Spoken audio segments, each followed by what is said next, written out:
ጤናማ የልጆች አስተዳደግ ማለት በራሱ ምን ማለት ነው? አንድ ሰው የሚሰራው በልጅነት ጊዜ ነው ብሎ ነው የሚያስበው። የመጀመሪያዎቹ 5 ዓመታት ናቸው። አንዳንድ ሰዎች እንደውም በተቃራኒ ደግሞ እንዴ ልጆች ደግሞ ስነልቦና አላቸው እንዴ ስነልቦናቸው ይጎዳል እንዴ ልጆች የሚሉ ሰዎችም ይኖራሉ። አንድ ልጅ ሲያለቅስ አይ አንተ ወንድ አይደለ ለምን ታለቅሳለህ እንችላለን። ሴትም ብትሆን ለምን ታለቅሻለሽ? ስለዚህ እነዚህ ልጆች ለምን እያደረግናቸው ነው?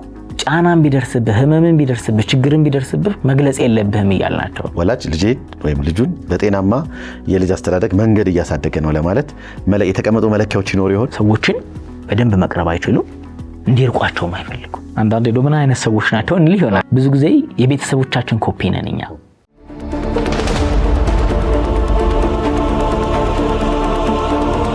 ጤና ይስጥልን ተመልካቾቻችን፣ ዘውትር በዚህ ሰዓት ወደ እናንተ የሚቀርብላችሁ ሳምንታዊው የጤና ጥበብ ፕሮግራማችን ተጀምሯል።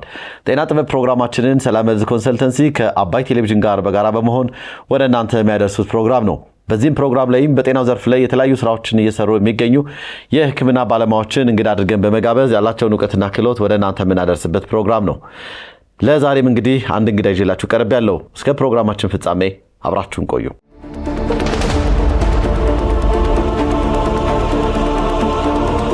ተመልሰናል ተመልካቾቻችን፣ የጤና ጥበብ ፕሮግራማችን ተጀምሯል። እንግዳችን ስቱዲዮ ደርሷል። እንኳን ደህና መጣ። እንኳን ደህና ቆያችሁ። ሰላም ነው? ሰላም ነው። ስራ ጥሩ ነው? ቆንጆ ነው። ጤና ላይ ያሉ ሰዎች በጣም ቢዚ ናቸው። በጣም ብዙ የተለያዩ ቦታ ላይ ብዙ ስራዎች ይሰራሉ የሚሉ አስተያየቶች አሉ። እንዴት ታየዋለህ? እንግዲህ ጤና በጣም ዲማንዲንግ ስለሆነ በጣም ጤና በምንም ነገር ልመልሰው ማንችለው ነገር ስለሆነ በደንብ ትኩረት ስለሚጠይቅ የሰው ህይወትም በጤና ምክንያት ሊጠፋም ሊድንም ስለሚችል ለዛ ነው እንግዲህ ቢዚ የሚሆነው ያስባል። ጥሩ እንግዲህ ዛሬ የጤና ጥበብ እንግዳ እንድትሆን ስንጋብዝህ እዚህ ስለመጣ እጅግ አድርጌ እያመሰገንኩ፣ መጀመሪያ ግን ወደ ፕሮግራማችን ከመግባታችን በፊት እንደው የዛሬ እንግዳ ማን ነው የሚለውን ነገር ለተመልካቾች መግለጽ ስላለብኝ ማንም በልኬት ነው የመጣው ሙያ ምንድነው የሚለውን የተወሰነ ነገር ንገረን እስቲ። እሺ፣ አንተነህ እባላለሁ። ክሊኒካል ሳይኮሎጂስት ነኝ። በአማኑኤል የአእምሮ ስፔሻላይዝድ ሆስፒታል ውስጥ ነው የምሰራው። እዛም ለተወሰኑ ዓመታት ያው በኃላፊነት ሰርቻለሁ። አሁንም እንግዲህ ኳሊቲ ቲም ውስጥ ገብቼ እዛ የሕክምና ጥራት ማሻሻል ስራዎችን እየሰራሁ እገኛለሁ። ጥሩ ዛሬ አሁንም በድጋሚ በተለይ በህፃናት አስተዳደግ ዙሪያና በተለይ ህፃናት ላይ ስለሚኖሩ የስነ ልቦና ችግሮች የተለያዩ ጉዳዮችን እያነሳን ለቀጣይ አንድ ሰዓት አብረን የምንቆይ ነው የሚሆነው። ስለመጣህ በድጋሚ እጅግ አድርጌ አመሰግናለሁ። አመሰግናለሁ እኔም ስለጋበዛችሁ። እንደምታውቀው እንግዲህ ፕሮግራማችን ጤና ጥበብ ይሰኛልና እንግዶቻችንን የመጀመሪያ ጥያቄ የምንጠይቃቸው ይህንኑ ነው። ምክንያቱም ካሉበት ህክምና ያው ትልቁ የጥበብ ዘርፍ ነው ብለን ነው የምናስበው። እነሱ ደግሞ እንግዶቻችን ደግሞ ካሉበት የሙያ ዘርፍ አንጻር ወይም ደግሞ ስፔሻሊቲ አንጻር ወይም ደግሞ ከሚሰሩበት ስራ አንጻር ነው የነሱ ትንታኔ ምን ይመስላል፣ ጤና ጥበብ በእነሱ እንዴት ይገለጻል የሚል ጥያቄ ነው የምናቀርበውና ይህንኑ ጥያቄ ወደ አንተ ላምጣ። ከአንተ ሙያ አንጻር ጤና ጥበብ በምን አይነት መልኩ ይገለጻል? እንግዲህ ስለ ጤና ጥበብ ስናወራ በጣም ድንቅ ስለሆነው ስለ ሰው ልጅ አእምሮ ነው የምናወራውና ስለ አእምሮ ጤና፣ ስለ አጠቃላይ ስነ ልቦናዊ ጤንነት ስለምናወራ እንግዲህ በጣም በዓለም ላይ የተሰሩ ነገሮችን እናደንቃለን እንዴት ተሰሩ ብለንና ይሄን የሰራውን አእምሮ ነው የምንፈላሰፍበት፣ ይሄንን ነው ምንድነው የምንመራመርበትና ስለሱ ስለምናወራ ጤና ጥበብ በጣም በትክክልም ጥበብም ነው። ስለሱ ማወቅ፣ መረዳት፣ ስሜትን፣ ባህሪን፣ አስተሳሰብን፣ ማህበራዊ ግንኙነትን የአንድን ሰው ሁለንተናዊ የስነ አእምሮና ስነ ልቦና ውቅር ማውራት በራሱ ጥበብ ነው ብዬ አስባለሁ። ጥሩ የብዙ ሰዎች የስነ ልቦና ላይ ስትመጣ ምን ይላሉ? እያንዳንዱ ማህበረሰብ አብሮ የሚኖር ሰው ከጎነ ያለ ሰው በራሱ የአንድን ሰው ስነ ልቦና ከመጠበቅ አንፃር ራሱ ሐኪም ነው ብለው የሚያስቡ ሰዎች አሉ። ይሄን ሳይንስ እንዴት ያያል? ልክ ነው። ሰዎችን የመጉዳትም ሆነ ሰዎች ላይ መልካም ነገር እንዲሰማቸው ማድረግ እንችላለን። አሁን አንድን ሰው በጣም ቆንጆ ስራ ነው የሰራው ብንለው እንዲበረታታ ያደርገዋል። ቀጣይ ስራዎች እንዲሰራ፣ ጥሩ ስሜት እንዲሰማው እችላለሁ እንዲል ያደርገዋል። በተቃራኒው ደግሞ እሱን ልክ ዝቅ የሚያደርግ ነገር ብናደርግ ደግሞ የዝቅተኝነት ስሜት ይሰማዋል። ምናልባት አንዳንዴ ዛሬ እንግዲህ የምናወራቸው ነገሮች ላይ በኋላ ስለምንመጣባቸው በደንብ እናወራዋለን ብዬ አስባለሁ። ስለዚህ ልክ ነው። የሰውን ጤና የመጠበቅም የሰውን የስነ አእምሮና ስነ ልቦናዊ መዋቅር ጫና የመፍጠርም እንትን አለ። ስለዚህ ሰው መድኃኒትም ህመም ሊሆን ይችላል ማለት ነው። እሺ ዛሬ እንግዲህ በዋናነት የምናነሳው የልጆች ጤናማ አስተዳደግ ምን መሆን አለበት የሚል ጉዳይ ላይ እናነሳለን። በስተመጨረሻም ደግሞ የልጆች ስነ ልቦና ምንነቱንና መፍትሄዎቻቸውን ምንድነው ችግሮችን እንዴት መፍታት እንችላለን የሚል ነገር እናነሳለን። መጀመሪያ ግን እንደው የጤናማ የልጆች አስተዳደግ ማለት በራሱ ምን ማለት ነው ከሚለው እስቲ እንነሳ። ጤናማ የልጆች አስተዳደግ ምንድነው የሚለውን ስናይ ጤናማ ያልሆነ አለ ማለት ነው። ጤናማ የሆነ የልጆች አስተዳደግ ማለት ልጆች በስሜት፣ በባህሪ፣ በማህበራዊ ግንኙነት፣ በሞራል ታንጸው ምናሳድጋቸው ከሆነ ጤናማ ነው እንላለን። ስለዚህ እነዚህ ነገሮች ከጎደሉ ደግሞ ጤናማ ያልሆነ አስተዳደግ አለ ማለት ነው። ስለዚህ ጤናማ ነው የምንለው አንድ ልጅ ምግብ ማብላት ማጠጣት ብቻ አይደለም። ለኛ በብዛት የሚመስለን እንደውም ስናሳድግ ምን ይመስለናል? ጥሩ ትምህርት ቤት ማስተማራችን፣ ማብላታችን፣ ማጠጣታችን ብቻ በቂ ነው ብለን እናስባለን። ግን ከዛ በላይ ልጆች ፍቅር ይፈልጋሉ። ለስሜታቸው ዋጋ እንድንሰጣቸው ይፈልጋሉ። እንድናቅፋቸው ይፈልጋሉ። እንድናወያያቸው፣ እንድንሰማቸው ይፈልጋሉ። ጤናማ የምንለው ይሄ ነው። እነዚህን ስናደርግ ጤናማ አስተዳደግ እያሳደግናቸው ነው ብለን እናስባለን። እንደው መለኪያ ይኖሩት ይሆን? ለምሳሌ አንድ ልጅ ወይም ደግሞ ወላጅ ልጁን በጤናማ የልጅ አስተዳደግ መንገድ እያሳደገ ነው ለማለት የተቀመጡ መለኪያዎች ይኖሩ ይሆን? ይሄን ማሟላት አለባቸው ተብሎ መለኪያ አለው። የትኛውም ነገር ጤናማ ነው ስንል አንድ ልጅ ጤናማ እድገት ነው ያደገው ስንል ጥሩ ማህበራዊ ኑሮ እየኖረ ነው ወይ? ከሰዎች ጋር ያለው ግንኙነት ምን ይመስላል? ስራውን በአግባቡ እየሰራ ነው ወይ? ለራሱ ያለው ስሜት ምን ይመስላል? ለማህበረሰቡ ያለው ስሜት ከራሱ ጋር በሰላም ነው ወይ የሚኖር? ከሰዎች ጋር፣ ከተፈጥሮ ጋር፣ ከፈጣሪ ጋር ከነዚህ ነገሮች ጋር በሰላም ነው ወይ የሚኖረው የሚለው ነገር ነው የሚያረጋግጠው። እነዛ እየጎደሉ ሲመጡ አስተዳደጉ ላይ የሆኑ ችግሮች እንዳሉ እየታዩ ይመጣሉ ማለት ነው። ስለዚህ መለኪያ አይኖርም። በእነዚህ ነው የምንለካው። ህይወቱ ላይ በሚያጋጥሙት ነገሮችና እነዛን ችግሮች በሚወጣበት ብቃቱ ላይ ነው ጤናማ ነው ብለን እንላለን። እሺ ጤናማስ የልጆች አስተዳደግ አይነቶች ይኖሩት ይሆን? እንደው የልጆች ጤናማ አንድ ብለናል። የልጆች አስተዳደግ በአጠቃላይ አይነቶች ይኖሩታል? እንግዲህ የልጆች አሁን የቤተሰብ ልጆችን የሚያሳድጉበት መንገድ አለ።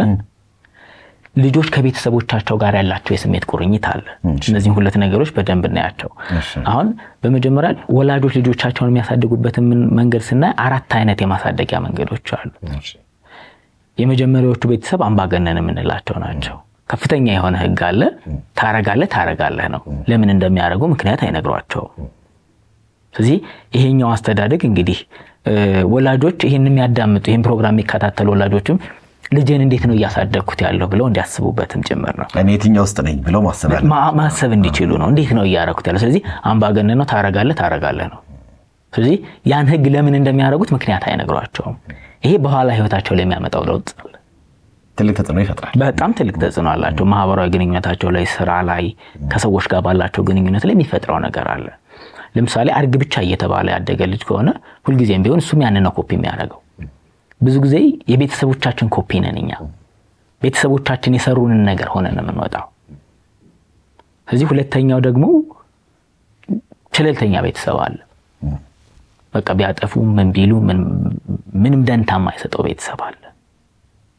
ስለዚህ እነዚህ ልጆች ደግሞ የህይወት መንገዳቸው ሁሉ ይዛባባቸዋል። ወዴት መሄድ እንዳለባቸው ምን ያስፈልጋቸዋል? መንገድ የሚያሳያቸው ሰው ያስፈልጋል። ስለዚህ ያን መንገድ የሚያሳያቸው ሰው ስለሌለ ከራሳቸው ጋር መጋጨት፣ ማን ነኝ፣ ምንድን ነኝ፣ ወዴት ነው መሄደው? ስለዚህ ለህይወታቸው ራሱ ክሊር የሆነ ጎሎች ወይም ግቦችን ማስቀመጥ ሊቸገሩ ይችላሉ። ሌላኛው ቤተሰብ ደግሞ አሁን የቅድሙ ህግ እንትን ማለት ነው አይደለ? ሌላው ደግሞ እንደፈለክሁን ማለት አለ። ያኛው አሁን መተው ነው። እንደፈለክሁን የፈለከውን ነገር አድርግ ብለው የሚሉ ቤተሰቦች አሉ። ሙሉ ነፃነት ይሰጣል። ምንም ያጥፋም ጥሩ ነገር ይስጥም አይስጥም። አሁን ለልጁ ሁሉም ቤተሰብ ፍቅር እየሰጠው ነው ብሎ ነው የሚያስበው። ግን ዓለም ላይ ደግሞ እንደዛ አይደለም።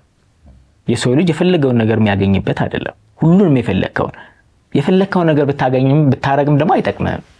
ሁሉ የተሰጠን ነገር ይጠቅመናል ማለት አይደለም። ስለዚህ ያመለየት አይችሉም። ከዛ ወደ ዓለም እየገቡ ሲሄዱ ኖ ማለት ሲጀመር ጸብ ይጀምራሉ። እነሱ ሁሉ እየተደረገላቸው ነው አይመጡም። ማንም ሰው ለኔ ሁሉን ማድረግ አለበት፣ የፈለኩትን ነገር ማግኘት አለብኝ እያለው ነው። ስለዚህ ማህበራዊ ግንኙነታቸው ላይ ራሳቸው ላይ ጫና እንዲፈጠር ያደርጋቸዋል ማለት ነው። አራተኛው አስተዳደግ ህግ አለ። ከፍተኛ የሆነ ህግ፣ ምክንያት አለ። ይሄ ነው የሚፈለገው። ይሄንን የምታደርገው በዚህ ምክንያት ነው ብሎ ቤተሰብ ያስረዳቸዋል ከነጉዳቱና ጥቅማቸው። ይሄን ብታረግ ይሄን ታገኛለህ፣ ይሄን ማረግ በዚህ ነው፣ ይሄን መከለከል በዚህ ነው። ብዙ ጊዜ እኮ አንዳንዴ የልጆቻችንን እኮ ባህሪ ነው የምንቀጣው እንጂ ባህሪ ውጤት ነው አይደል? አንድ ነገር ውጤት ነው ወይ ተከፍተው አልቅሰው ምን ብለው እንቀጣለን ወይ እናረጋለን። ግን ለምን አረከው ብለን መጠየቅ አለብን። ያኔ ነው የልጆችንም አስተሳሰብ የምናስተካክለው እንጂ ዝም ብለን የምንቀጣቸው ከሆነ ለምን እንደተቀጡም ስለማያውቁ ጥፋቱም ይቀጥላል ማለት ነው። ስለዚህ ይሄኛው ቤተሰብ ሚዛናዊ የሚባለው ቤተሰብ ነው። ስለዚህ ከአራቱ ውስጥ የት ነን የሚለውን ነገር ወላጆች ማየት አለባቸው። ወደ ሁለተኛው ስንመጣ አታችመንት የምንለው ነው ወይም የስሜት ቁርኝት። እነዚህም አራት ናቸው። ስለዚህ የመጀመሪያው ሴኪዩርድ የምንለው ወይም ደህንነት የሚሰማቸው ልጆች ናቸው። ይሄ እንዴት ነው የሚሆነው ስንል በዋናነት ከወላጆቻቸውና ከአሳዳጊዎቻቸው ጋር ያላቸው የስሜት ቁርኝትን የሚያጠና ሳይንስ ነው ይሄ። ከዛ በስሜት ለምሳሌ ልጆቹ ሲያለቅሱ፣ ሲከፋቸው፣ ሲያዝኑ ወላጆቻቸው የሚደርሱላቸውና ዋጋ የሚሰጧቸው ከሆነ ለስሜቶቻቸው አለውልህ እንዳይከፋ አብረን እንላለን የሚሏቸው ከሆነ ለዓለም ምን አላቸው? ፖዚቲቭ አቲቲዩድ ይኖራቸዋል፣ መልካም አመለካከት ይኖራቸዋል፣ ለራሳቸውም ጥሩ ነገር ይኖራቸዋል። ምክንያቱም መወደድን እያዩ ነው። ሰው ይደርስልኛል ጥሩ ነው የሚል ነገር ይመጣል። ስለዚህ ይሄ ከሆነ ትዳር ላይም ማህበራዊ ግንኙነት ላይም ስራ ላይም ሰዎችን አምነው ከሰዎች ጋር ስራ መስራትም አይቸገሩ። ስለዚህ ይሄ ሴኪዩርድ እንለዋለን። ሁለተኛ አንጂስ የምንለው ነው። ይሄ ጭንቀት የሚፈጥረው ይሄ ደግሞ ወላጆቻቸው ካልደረሱላቸው፣ ሲያለቅሱ ዋጋ ካልሰጧቸው፣ ለስሜታቸው ምንም አይነት ነገር እንትን የማይሏቸው ከሆነ ወይ ደግሞ የሆነ ጊዜ እየሰጧቸው የሆነ ጊዜ የማይሰጧቸው ከሆነ ይወዛገባሉ። ከዛ ይሄ ወዴት ይሄዳል? ትዳር ህይወት ላይ ለምሳሌ በጣም ይጨንቃቸዋል ትዳር ውስጥ መግባት። ምክንያቱም ነገ ጥሎ ቢሄድስ፣ ቢተወኝስ፣ እንደዚህ ቢሆንስ ፍራቻ ውስጥ ይገባሉ። ከዛ ያ ፍራቻ ደግሞ ምናልባት የትዳር አጋራቸውንም በየጊዜው እንደሚወዳቸው እንዲያረጋግጥላቸው ሊፈልጉ ይችላሉ። በጣም ከሰዎች ጋር አታችድ ይሆናሉ። ለራሳቸው ዝቅተኛ ስሜት ነው ያላቸው፣ ለሰዎች ደግሞ ምን አላቸው? ጥሩ የሆነ አመለካከት አላቸው። ስለዚህ ሰዎች ሁልጊዜም የሚሰሩትን ስራ ሁሉ እንዲያረጋግጡላቸው ይፈልጋሉ። በቃ ጥሩ ሰርተሃል፣ ጥሩ አድርገሃል፣ እንዲህ ነው እንዲሏቸው ይፈልጋል። ከሰዎች ነው የሚጠብቁት፣ ራሳቸው ጋር ዝቅ ነው ስለሚያደርጉት። ስለዚህ በጣም ነው የሚጨነቁት። ሁለተኛው አቮይዳንት የምንለው ነው። ይሄ ደግሞ ምንድነው? ቤተሰቦቻቸው ጭራሽ ካልደረሱ፣ ያኛው ኢንኮንሲስታንት ብለናል፣ ቋሚ ያልሆነ ፍቅሩም ሆነ መድረሱ ቋሚ ካልሆነ፣ ይሄኛው ደግሞ ወላጆች ሲተዋቸው ካልደረሱላቸው፣ ከዛ እነዚህ ምን ብሎ ያስባሉ? በቃ እኔ በቂ ነኝ፣ ሰው አያስፈልገኝም፣ ብቻዬን ነገሮችን መስራት እፈልጋለሁ፣ ማድረግ እፈልጋለሁ። አሁን እንግዲህ ትዳር ውስጥ አስበው አንጂሱና ይሄ በጣም ጭንቀት ውስጥ ያለውና ይሄ ደግሞ የማይፈልገው ትዳር ውስጥ በአጋጣሚ ቢገናኙ ምንድነው የሚሆኑት? ያኛው በጣም መጣበቅ ይፈልጋል፣ ይሄኛው ደግሞ መራቅ ይፈልጋል። አባሮሽ ሆነ ማለት ነው። ስለዚህ ትዳር ህይወታችንንም ማህበራዊ ኑሯችንንም ስራ ላይ ሰዎችን የምናምንበትን እምነት በራሱ አፌክት ያደርገዋል። ሌላኛው ዲስኦርጋናይዝድ የምንለው ነው። ይሄ ደግሞ ምንድነው? አትቅረበኝ አትሸኝ አይነት ነገር ነው የሚሆነው። በየትኛውም የላይፋችን ክፍል ውስጥ አትቅረበኝ አትሸኝ፣ በቃ እንደዚህ ነው። ሰዎችን በደንብ መቅረብ አይችሉም፣ እንዲርቋቸውም አይፈልጉ። አንዳንዴ ደግሞ ምን አይነት ሰዎች ናቸው እንል ይሆናል። እንደዛ ልንል እንችላለን። ግን በእንደዚህ አስተዳደጎች ስንመጣ እዚህ አስተዳደግ መሰረት ነው። ልጆችን የምናሳደግበት መንገድ አሁን ላሉበት ማንነት መሰረታዊ ነገር ነው። ስለዚህ እሱን ወላጆች ማሰብ አለባቸው። እንዴት ነው በኢሞሽን እየቀረብኩት ያለው ልጄን? ለስሜቱ ዋጋ ሰጥቻለሁ ወይ? እየቀረብኩት ነው ወይ? ወይስ ስሜቱን ንቄዋለሁ ትቼዋለሁ ወይ የሚለውን ነገር ጥንቃቄ ውስጥ ማስገባት ያስፈልጋል። ምናልባት እንደ ባለሙያ ሁለቱንም እንግዲህ አራት አይነቶች የልጆች አስተዳደግ እዚህ ጋር በስም አራት አይነቶች እንዳሉ ነግረናል። ምናልባት ከዛ ውስጥ እንደ ባለሙያ የትኛው ነው እንደው የተሻለ አፕሮች ብለህ ታስባለህ? እንግዲህ ከስሜት ቁርኝቶች ውስጥ ደህንነት የሚሰማው ይሄ ሴኪዩርድ አታችመንት ያለው ነገር ጥሩ ነው። ምክንያቱም ለዓለምም ለራሳቸውም ጥሩ አመለካከት ስላላቸው ከዛ ከሰዎችም ጋር ከራሳቸውም ጋር ከሰራም ጋር ጥሩ ነገር ስለሚሆን ሴኪዩርድ የሆነ ቢሆን፣ ይሄን ለማድረግ ደግሞ ቅድም እንዳልኩት ለስሜቶቻቸው ዋጋ መስጠት፣ ሲያለቅሱ፣ ሲከፋቸው፣ ሲያዝኑ ምንድነው ብሎ ማሰብ፣ ይሰማቸዋል ብሎ ጠጋ ብሎ መጠየቅ፣ ማውራት። ስለዚህ ለነዛ ስሜቶች ዋጋ ስንሰጣቸው እንደዛ አይነት ሴኪዩርድ በቃ አሉልኝ ለካ ቤተሰቦቼ ለካ ይረዳኛል፣ ስሜቴን ሚጋራኛል ብሎ ማሰብ ስለሚኖር እሱ ጥሩ ይሆናል። ከአራተኛው ግን የወላጆች አስተዳደግ ዘዴዎች ውስጥ ደግሞ ይሄ ሚዛናዊ የሆነው መውሰድ፣ ህጎችን ቤት ማስቀመጥ፣ ህጎች ለምን እንደተቀመጡ ማስረዳት፣ ለእያንዳንዱ ነገር በምክንያት በውይይት ይሄ የሁለትዮሽ መሆን አለበት። ባይላተራል የምንለው ልጅ ጥያቄ ይጠይቃል፣ መልስ ይሰጠዋል። ስለዚህ ግን በአንድ አቅጣጫ ብቻ መልእክት ማስተላለፍ የለበትም። እንደዚህ ሲሆን እነዚህ ሁለቱ የተሻለ የልጆችን አስተዳደግ የመወሰን ድል አለ። ምናልባት ወላጆች እንግዲህ ራሳቸውን የትኛው ጋር ነኝ እኔ የትኛው ጋር የልጆች አስተዳደግ ላይ የትኛው ወላጅ ነኝ ብለው መቼም ይፈትሻሉ ብለን ተስፋ እናደርጋለን። ምናልባት እንግዲህ ከዘረዘርካቸው መካከል እንግዲህ በጣም ጥሩ ነው ብለህ ያነሳው አለ እንደው ማዳመጥ፣ ለስሜታቸው መልስ መስጠት፣ እነዛን ነገሮች እንግዲህ አምባገነን ነኝ ብሎ ራሱን ያስቀመጠ ወላጅ እንደው ከዚህ በኋላ እንደገናም ደግሞ አንደኛው ታይፕ ደግሞ ሙሉ ነፃነት መስጠት እንደፈለግኩን ብሎ ደግሞ የሚሰጥ ወላጅ እንዳለ ቅድም ነግረህናል። እንደው እነዚህ ነገሮች ከጊዜ አንጻር ልጆችን ከመገንባት አንጻር በጣም ሌላ ከፍተኛ ተጽዕኖ በቀጣይ ላይ በጣም ስለሚችል አሁን እንዳልከው የተሻለ የወላጅ አስተዳደግ ወደሚለው መንገድ ልጆቹን ማስገባት ቢፈልግ ምንድነው ማድረግ ያለበት? ልክ ነው።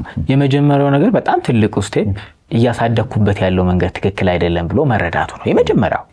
እሱን ከተረዱ በኋላ ወደ ሌላው መሄድ ሲፈልጉ ይኖሩበታል፣ ያደጉበታል፣ የሚያስቡት አስተሳሰብ አለ። አሁን ወላጆች ለልጆቻቸው መልካም እያረኩ ነው ብለው ነው የሚያስቡት በየትኛውም መንገድ እንጂ ለልጁ መጥፎ ነገር አያስብም ወላጅ። ስለዚህ መሳሳታቸውን ካወቁ በኋላ አንዳንዴ ሊያስቸግራቸው ይችላል። ስለዚህ የተሳሳትኳቸው ምንድን ናቸው የሚለውን ነገር በዝርዝር ማውጣት። ከዛ በጣም ብዙ ነገር እኮ አይጠይቅም። እውነት ነው። ፍቅር ነው የሚጠይቀው። መጠየቅ ነው፣ ልጆችን ማቀፍ ነው፣ ለእነሱ ስሜት ዋጋ መስጠት ነው። እነዚህ ነገሮች በጣም ከፍተኛ እንትን አይደሉም።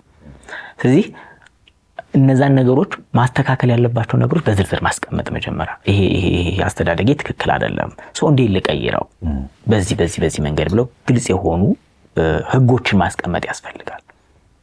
ስለዚህ እነዛን በየቀኑ ማድረግ፣ በአንድ ጊዜ ሁሉንም ይቀይራሉ ማለት አይደለም። በየስቴፓ በትናንሽ ለውጦች እንደዛ ማድረግ። ካልሆነ ግን የባለሙያ እገዛ የሚያስፈልግ ከሆነ የሚያስቸግራቸው ከሆነ ባለሙያ እገዛ መፈለግ አስፈላጊ ነገር። ጤና ተቋም ሄድም ይችላሉ። ህክምና የሚሰጥበት ክሊኒክ ማለት በየመንግስት ሆስፒታሉም ሊኖር ይችላል። ጥሩ ተመልካቾቻችን የተከታተላችሁ የምትገኙ ሳምንታዊው የጤና ጥበብ ፕሮግራማችንን ነው። ፕሮግራማችን አላበቃም፣ አብራችሁን ቆዩ።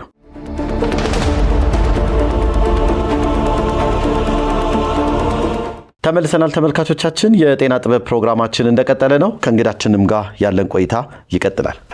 ሌላው እንግዲህ እንደው እንዳጠቃላይ የሳይንሱ ያስቀመጣቸው በተለይ በልጆች አስተዳደግ ዙሪያ ላይ ሳይንሱ ያስቀመጣቸው የተለያዩ ቲዮሪዎች ሊኖሩ ይችላሉ። እንደው ምን ይላል የተወሰኑትን እናንሳና እንደው ለተመልካች ይጠቅማል ብለህ የምታስበውን የተወሰኑትን አንስተን ምን ይላሉ የሚለውን ነገር የተወሰነ ነገር እናንሳ። እንግዲህ የተወሰኑትን ቢያንስ አንድ ሶስቱን እንያቸው ካለን እንትን አንጻርና የመጀመሪያዎቹ የስነ ባህሪ አጥኚዎች ናቸው። ይሄ ቢሄቪየሪስት የምንላቸው ናቸው። እነሱ ምንድነው የሚሉት? ልጄን ስጠኝና እንደፈለግክ አድርጌ ያሳድግልሃለሁ ይላሉ። ለኔ ስጠኝ እንደፈለግኩ አድርጌ ያሳድገዋለሁ። ቢፈልግ የተማረ አድርገዋለሁ፣ ቢፈልግ አግሬሲቭ አድርገዋለሁ፣ ቢፈልግ መንፈሳዊ አድርገዋለሁ፣ እንደፈለግኩ አድርገዋለሁ ይላሉ። ይሄንን የሚሉበት ምክንያት ምንድነው?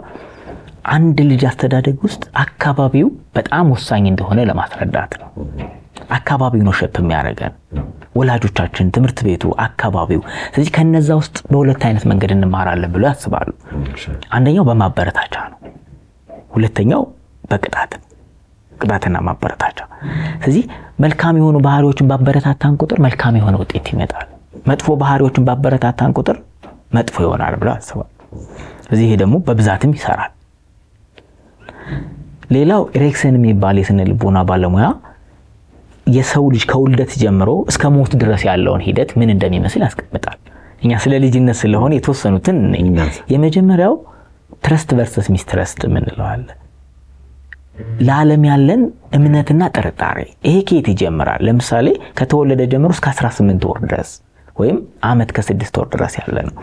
ይሄ ዋና ሚና የምትጫወተው ዓለም ላይ ያለውን እምነት ልጁ እንዲያዳብር እናት ነች። ልክ እናት የምታቅፈው ከሆነ በደንብ ስሜቷን የምታጋራው ሼር የምታደርገው ከሆነ ልጁ ለዓለም ምን ይኖረዋል? እምነት ይኖረዋል፣ ጥሩ አመለካከት ይኖረዋል፣ ለራሱም ጥሩ ስሜት እንዲኖረው ያደርገዋል። በተቃራኒው ከሆነስ ለዓለምም ለራሱም ምን ይሆናል? ጥርጣሬ ይኖረዋል ማለት ነው። ከዛ ሁለተኛው ከአመት ከ6 ወር እስከ 3 አመት ያሉት ነው።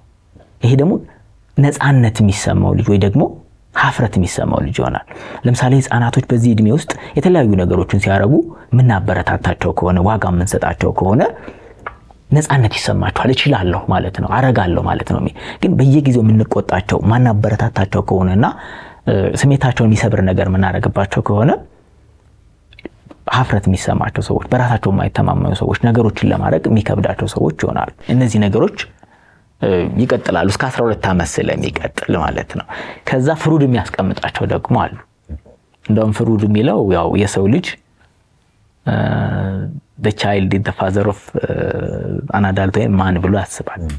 ልጅ አንድ ሰው የሚሰራው በልጅነት ጊዜ ነው ብሎ ነው የሚያስበው። የመጀመሪያዎቹ 5 ዓመታት ናቸው ብሎ ነው የሚያስበው እሱ። በዛ ነው ተሰርቶ የሚያልቀው ብሎ የሚያስበው። እዚህ ሶስቱም የራሳቸው እንትን አላቸው። ለልጅ ምን እናርግ ነው ጥንቃቄ ማድረግ አለበት። ልጆችን ስናሳድግ መሰረታዊ ነገር እንደሆነ ከሶስቱም መማር እንችላለን ማለት ነው። ጥሩ። እኛ እንግዲህ እኛም ድሮ እንበልና በተለይ ትልልቅ ወላጆቻችን አሁን ያደጉበት የአስተዳደግ ዘይቤ አለ። የእኛ እናትና አባቶች ወላጆቻችን፣ እኛም ደግሞ ያደግንበት ደግሞ የራሳችን መንገድ አለ።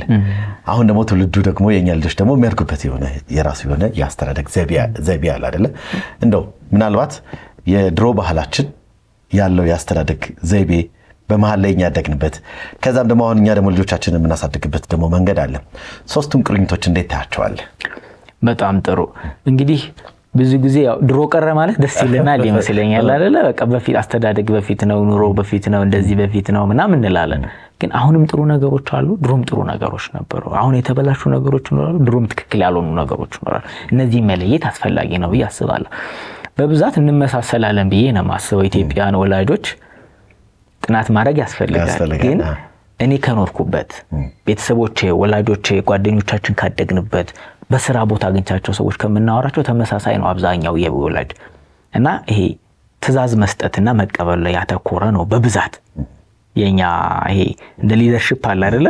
ይሄን አርግ አታርግ ከሚል አይነትና ሞራሊ ስፒሪቹዋሊ ከመገንባት እንደዚህ አይነት ነገር ለሰዎች ማህበራዊ ኑሯችን ጥሩ እንዲሆን ቁርኝት እንዲኖረው ምናምን አድርገው ነው ያሳደጉን። በዛ ውስጥ ይሄ ትዕዛዝ ብቻ ኖሮ ማደጉ የራሱ ጫና አለው። ስራ ቦታም ሆነ የትም ቦታ ራስን ሻይ እንድታረግ እየቻልክ እንኳን እችላለሁ እንዳትል ያደርጋል። በጣም ይሉንታ የሚበዛበት ሆነን ያደግነው። ይሉንታ በጣም ጠቃሚነት አለው፣ ጠቃሚ የማይሆንባቸው ነገሮች አሉ። ስለዚህ እሱ ላይ የተወሰኑ እንትኖች አሉት። ግን ለሰው ያላቸው ዋጋ፣ ለሰው ያላቸው ክብር፣ ሰውን ማክበርን፣ ታላላቅን ማክበርን፣ ሪስፔክት ማድረግን አስተምረውናል ብዬ አስባለሁ ወላጆቻችን። ይሉናል ለኛ ማለት እኛ እኮ ስናድግ እንዲህ ያለ ብለው ይሉናል። ግን እኛም ባደግንበት ራሱ አሁን ላይ ደግሞ እሱ እየቀረ የመጣበት ነገር አለ። ግለሰባዊ የሆነ የመጣንበት ነገር እሱ መስተካከል አለበት፣ መታረቅ አለበት። ከድሮ ጥሩን እንወስዳለን፣ አሁን ካለው ጥሩ እናስቀጥላለን፣ መጥፎ እናስወግዳለን። እና ለኛ አንድ በጣም ጠቃሚው ነገር የሰው ልጅ ምግብና መጠጥ እንደሚያስፈልገው ሰው ያስፈልገዋል። እና ማህበራዊ ኑሯችን ላይ ይሰራ የነበረው ነገር ጥሩ ነው ብዬ አስባለሁ። አሁን እሱ ትንሽ እየላላ ያያየሁት ስለሆነ ሰው ግለሰባዊነትን እያበዛ ራሱ ላይ ብቻ ፎከስ እያደረገ የመጣበት እሱ መስተካከል አለበት። ከሰዎች ጋር እኩል ሼር አድርገን መኖርን መልመድ አስፈላጊ ነው ብዬ አስባለሁ። ስለዚህ ከዛም ጥሩን ከዚህም ጥሩን ይዘን መሄድ አለብን ብዬ ነው የማስበው። እንደ ባለሙያ ጤናማ የህፃናት አስተዳደግ መኖር ወይም አለመኖር ወይም ደግሞ እንዳጠቃላይ የልጅ አስተዳደግ በቀጣይ ልጁ ህይወት ላይ የሚኖረው ተጽዕኖ ምን ይመስላል? እንደ ሀገርስ ይዞ የሚመጣው የራሱን የቻለ ተጽዕኖ አለ ወይ የሚለውን ነገር እንስቲ። እንግዲህ ልጆች ጤናማ ሆነው ባያድጉ ምንድነው ሊመጣ የሚችለው ስንል ልጆች ጤናማ ሆነው ካልመጡ ከቤተሰብ ይጀምራል። አንድ ልረብሻው አንድ ልጅ በዲሲፕሊን ካላሳደግ ነው ለምሳሌ እንዲጠጣ፣ እንዲቅም፣ እንዲያጨስ የተለያዩ ነገሮች እንዲያደርግ ከሆነ የመጀመሪያው ችግር ውስጥ የሚገባው ቤተሰብ ነው። ልጁ የመጀመሪያ ስነ ልቦና ችግር፣ ስነ አእምሮ ችግር ይገጥመዋል። ከቀላል እስከ ከባድ ድረስ የስነ አእምሮ ችግሮች ሊያጋጥሙት ይችላሉ። ያ ደግሞ እንዳልኩ ቤተሰብ ላይ ይመጣል። አንድ ሰው ሲታመም፣ አእምሮውን ሲታመም ቤተሰቡን ነው አይደል የሚረብሸው፣ አካባቢውን ነው የሚረብሸው። ስራ ቦታም በአግባቡ መስራት አይችልም። ስለዚህ ሀገር ላይ ያድጋል ማለት ነው እንደ ማህበረሰብ። አሁን ሀገር ስንል እንግዲህ ሰውን ነው አይደለ? የመሰም ተራራው ወይ ምኑን አይደለም እንለው ብዙ ጊዜ እንደሚባለውና ተራራውም የራሱ ኢሞሽናል ቁርኝት ይኖረዋል ከኛ ህይወት ጋር ወንዙ ምኑም። ግን ከዛ በላይ ሰው ነው ሀገር ስንል እንትን የምንለው ከጂኦግራፊው በላይ ሰውን ነው። ስለዚህ ሰውን እያጣን ነው ማለት ነው። ለምሳሌ አንድ ሰው በስነ ምግባር ካላደገ ነገ ሰዎችን የሚጎዳ ነገር ማድረጉ አይችልም፣ አይቀርም እኮ ስነ ምግባር ካለው አሁን ስርቆት በዛ፣ ሌብነት እንደዚህ ሆነ፣ ሙስናው ምን እንላለን አይደለ? ይሄ እኮ ያስተሳሰብ ውጤት ነው። ስለዚህ ልጆችን የምናሳድግበት መንገድ ጥሩ ካልሆነ፣ ጤናማ ካልሆነ ሀገርም ሆነ ማህበረሰብ ሊቀጥል አይችልም። ለዛ ነው የሚያሰጋው። ልጆች ላይ መስራት አለብን ስንል ሀገር ላይ እየሰራ እንደሆነ ማሰብ አለብን። ስለዚህ ልጆች ጤናማ ካልሆነ ሀገር ጤናማ ልትሆን አትችልም። ሰዎች ስለሆኑ ያችን ሀገር የሚመሯት እና በዛ ደረጃ ነው። ሰፊ ነው በጣም ልጆች ላይ መስራት። ግንባታው አገርን፣ ሞራልን፣ ቤተሰብን፣ ሃይማኖትን ምንም መገንባት የምንችለው ልጆች ጋር ስንሰራ ነው። ጥሩ።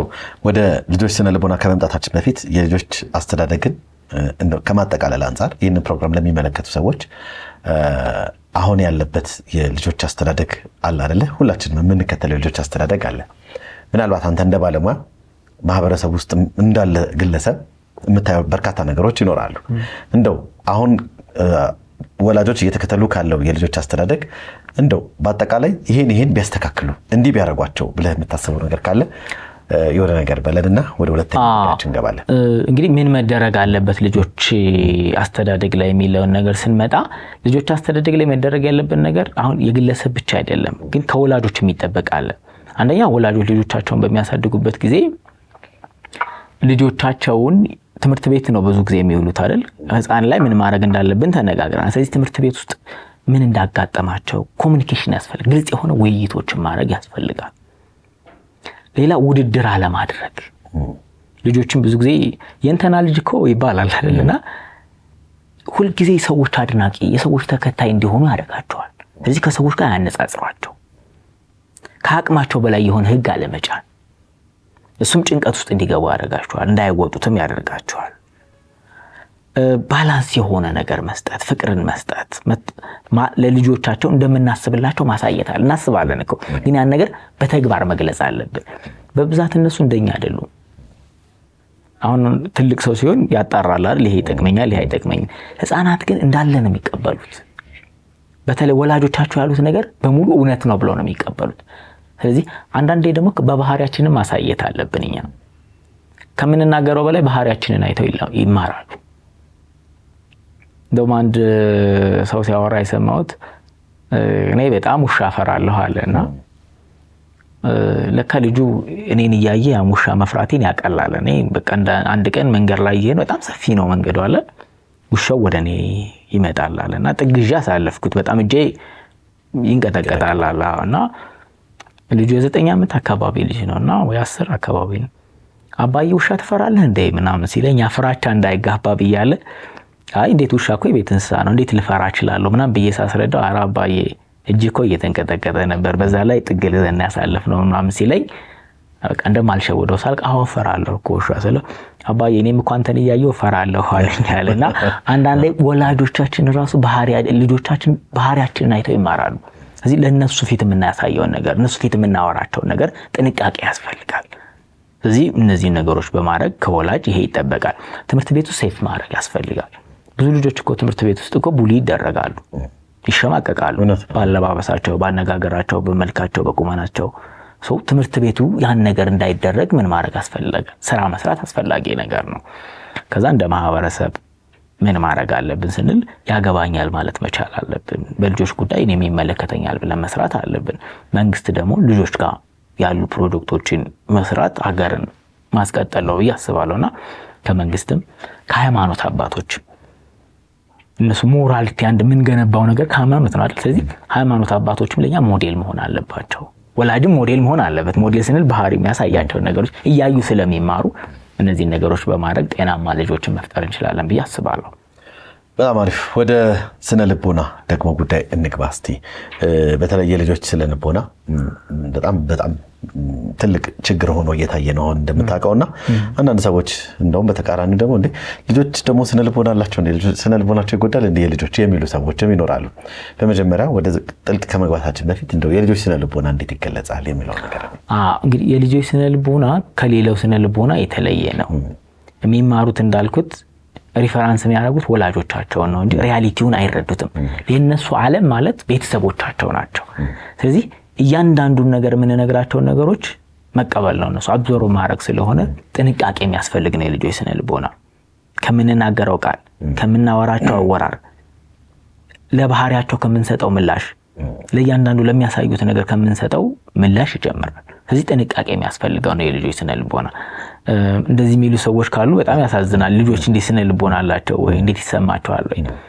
በጣም ተሰባሪ ናቸው እነሱ እንደውም እንዳለ ስለሚቀበሉት። ስለዚህ ጥንቃቄ የሚያስፈልገው ነው የልጆች ስነ ልቦና። በደንብም በጥልቀት ወደ እነሱ በመቅረብ የምንረዳው ነገር ነው። አንዳንድ ወላጆች እኮ የሚያሳዩትን ባህሪ የሆነ ችግር እንዳለ ማሳያ ነው በብዛት ያሳያሉ። ግን ያንን አናየውም። ውጤቱን ብቻ ነው እንጂ በህይወታቸው እየተከናወነ ያለው ነገር አሁን ትምህርት ቤት ላይ ቡሌ የተደረገ ሰው ትምህርቱ ሊቀንስ ይችላል፣ ዝምታ ሊያበዛ ይችላል፣ የተለያዩ ችግሮች ሊገጥሙት ይችላሉ። ያንን ቤተሰብ መረዳት መቻል አለበትና በጥንቃቄ መደረግ ያለበት ነው። ከሌላው የስነ ልቦና ውቅር አንጻር የህፃናት ለየት ያለና ጥንቃቄ የሚያስፈልገው። ተመልካቾቻችን እየተከታተላችሁ የምትገኙት የጤና ጥበብ ፕሮግራማችንን ነው። ካፍታ ቆይታ በኋላ ዳግም እንመለሳለን። አብራችሁን ቆዩ።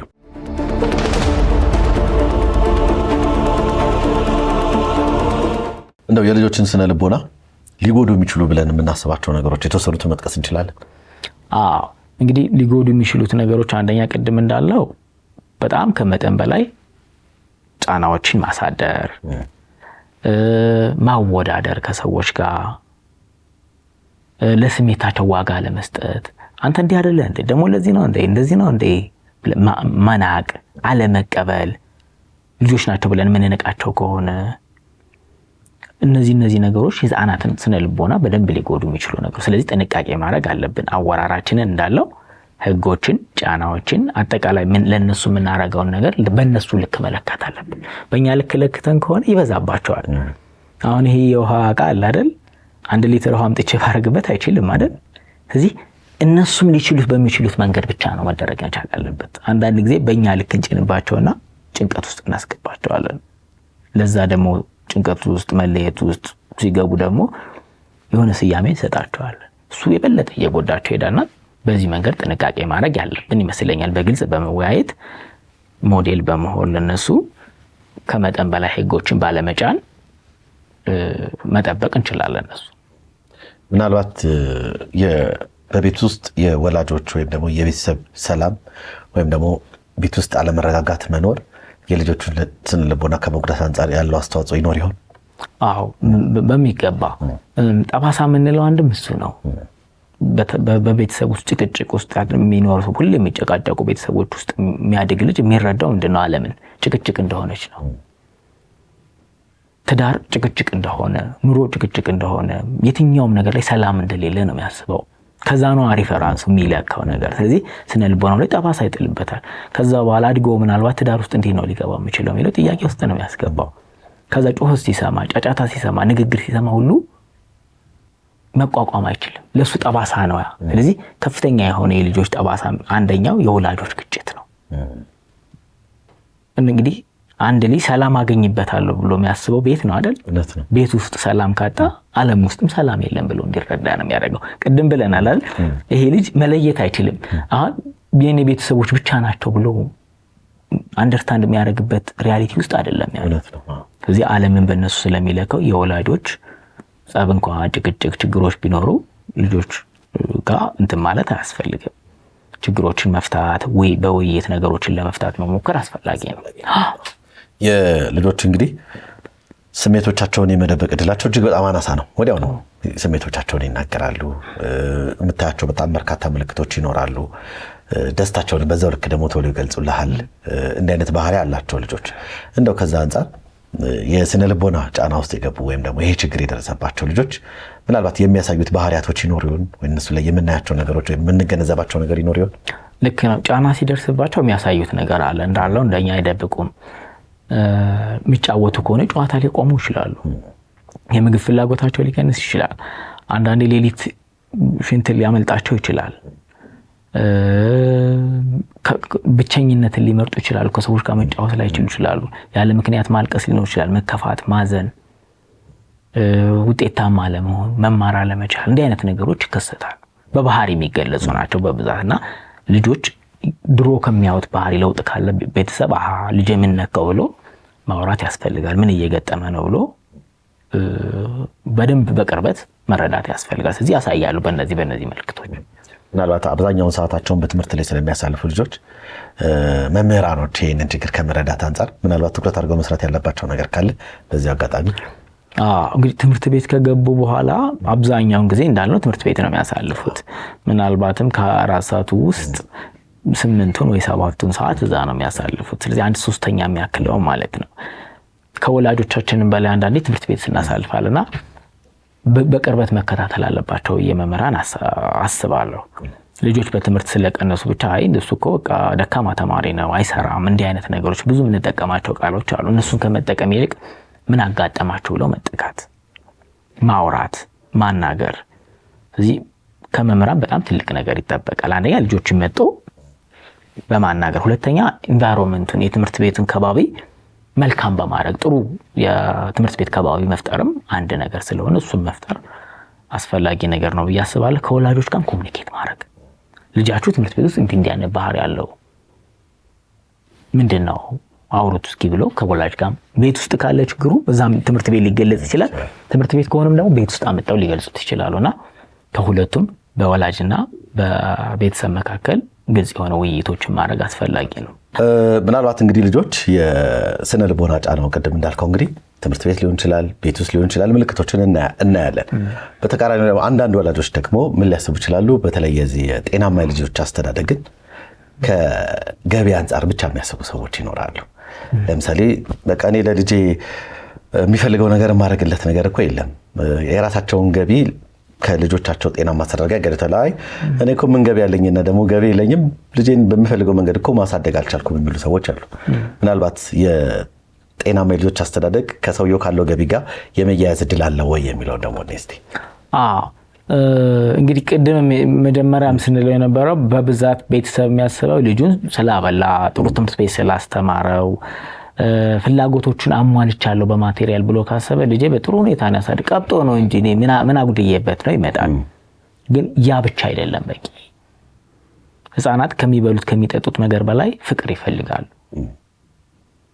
እንዲታቀፉ ይፈልጋሉ፣ ዋጋ እንድንሰጣቸው ይፈልጋሉ፣ አለውልህ እንድንላቸው ይፈልጋሉ። ለምሳሌ አንድ ልጅ ሲያለቅስ አይ አንተ ወንድ አይደለ ለምን ታለቅሳለህ እንል እንችላለን። ሴት የምትሆን ለምን ታለቅሻለሽ? ይሄ እኮ ማልቀስ እኮ የደካማነት ምልክት ነው ብለን ልንገልጽ እንችላለን። ስለዚህ እነዚህ ልጆች ለምን እያደረግናቸው ነው? ጫናም ቢደርስብህ፣ ህመምም ቢደርስብህ፣ ችግርም ቢደርስብህ መግለጽ የለብህም እያልናቸው፣ ይሄ ደግሞ ጫና ውስጥ እንዲገቡ ያደርጋቸዋል። ስለዚህ ያ መሟላቱ ብቻ በቂ አይደለም። ለስሜታቸው ዋጋ እንድንሰጥ ያስፈልጋል። እንድናቅፋቸው፣ እንድናወራቸው፣ እንድናናገር አለውልህ እንድንላቸው።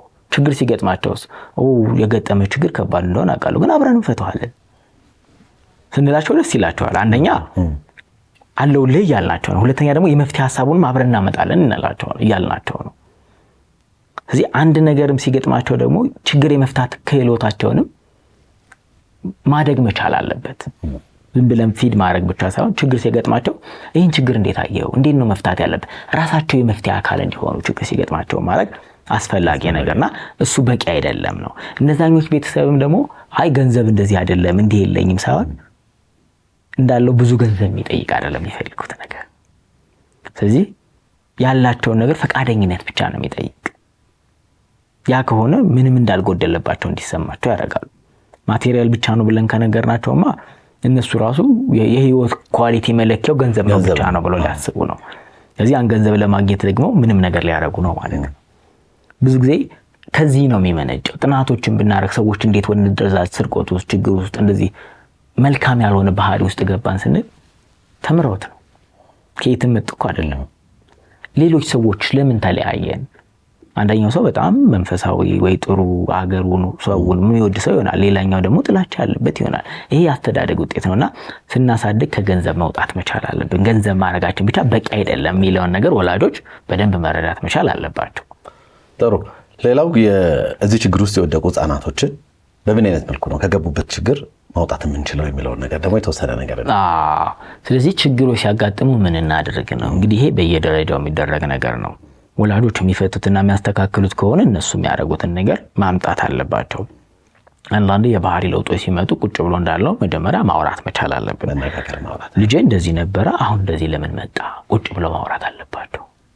ከዛ ችግሩ ደግሞ እየከፋ የሚሄድ ከሆነ እነሱ ፍቅር ሰጧቸው አውርተዋቸው ተንከባክቧቸው ነገሮች የማይፈቱ ከሆነ ከባለሙያ ጋር ማገናኘት ያስፈልጋል። ከዚህ ችግር ውስጥ እንዲወጡ የባለሙያ እርዳታ የሚያስፈልግበት እንደየችግሩ መጠን ስለሚለያይ ቶሎ ከተደረሰበት ወላጆችን በራሳቸው ሊያስተካክሉት ይችላሉ። ካልሆነ ግን የባለሙያ እገዛ አስፈላጊ ነው ብዬ አስባለሁ። ብዙ ችግሮች አሁን በጣም ከባድ የምንላቸው የስብዕና ችግሮች የሚመጡት ከታች ነው። መጀመሪያ የባህሪ ችግር እየተባሉ ነው የሚመጡት።